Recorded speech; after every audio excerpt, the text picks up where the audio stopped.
So the typical symptoms that I usually feel in depression are a cloudiness in the front of my head, almost as if there is a mental block making it difficult for me to continue through my day. It's something that paralyzes you mentally. It doesn't allow you to think about your life in any good way. You struggle each day just trying to get through work and trying to get through even the good times that you have with friends and your hobbies. Nexstim was founded out from a research group at the Helsinki University of Technology in Finland. There was a professor who was biomedtech at the university, and he had this concept that in order to make TMS a clinical application, you would need to take into account the individual brain of each of us.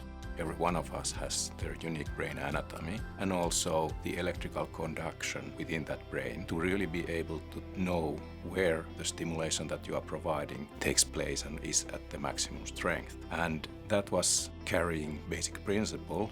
And then, of course, from that, the idea was to make TMS visible so that the user, when they are using the system, can see in real time where the stimulation is being delivered to.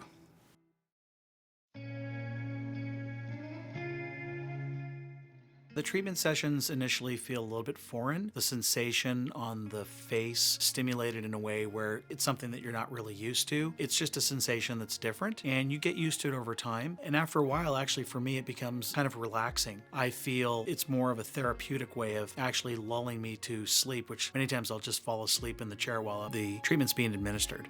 In navigated brain therapy, we are using the device to stimulate the area of the brain that is more inactive in patients with depression than in others. And that area is called dorsolateral prefrontal cortex, or DLPFC. Our software guides the stimulation to that area, and then the system is used to provide trains of stimuli with the accuracy that has been validated in neurosurgery. This is then repeated over a certain number of days, typically 5 days per week for 6 weeks. And this treatment has been shown to be beneficial to several patients who have not responded to medication, for example. After the therapy sessions have begun, usually about midway in weeks 2 or 3, you begin to start feeling a difference. The cloudiness that I described earlier begins to lift from your head, and you begin to feel actually happier. You don't feel as low as you usually do on most days. Your spirits are uplifted more, and you can begin going about your day just like you normally would without having to worry about sedation or any post effects of the treatment at all.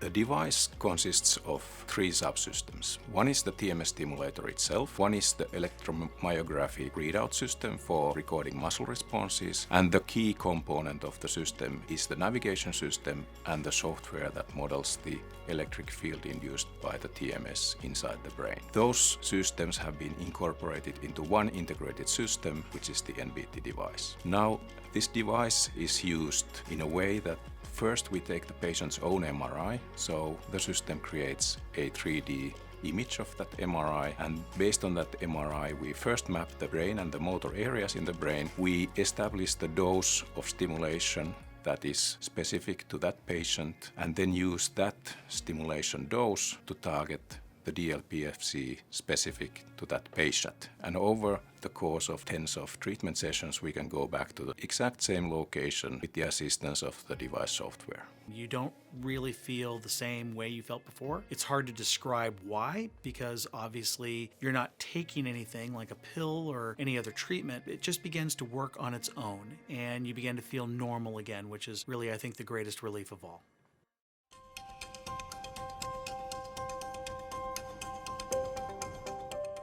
Nexstim is convinced that the imaging methodologies are going to be vastly improved in the future. So we'll know much better about the connectivity within the brain and the networks that are responsible, or the disturbances in the brain with networks that lead to different diseases. So in depression, it might be that we are not only targeting the DLPFC target, we might be targeting different parts of that network. If you know what you want to target, you can use our system to accurately target that location. Then we are also convinced that the same applies to other different diseases, but not only in the field of psychiatry, but also in neurological diseases. So there are these networks that can be disturbed in diseases like Parkinson, schizophrenia, Alzheimer's. And we are going to learn much more in the future about these pathophysiologies and how to influence those and improve the patient's outcome. We are in very early stages in this field right now. Every day there are perhaps 10 or 20 publications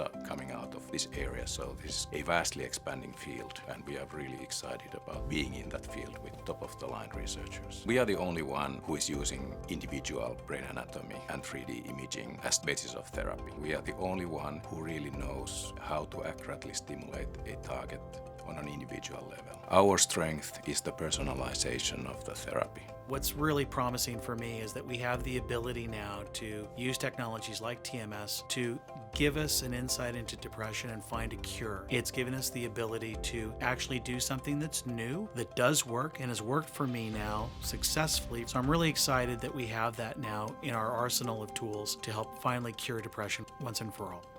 There is a new FDA-cleared treatment option for depression, SmartFocus TMS. Unparalleled accuracy and transcranial magnetic stimulation therapy.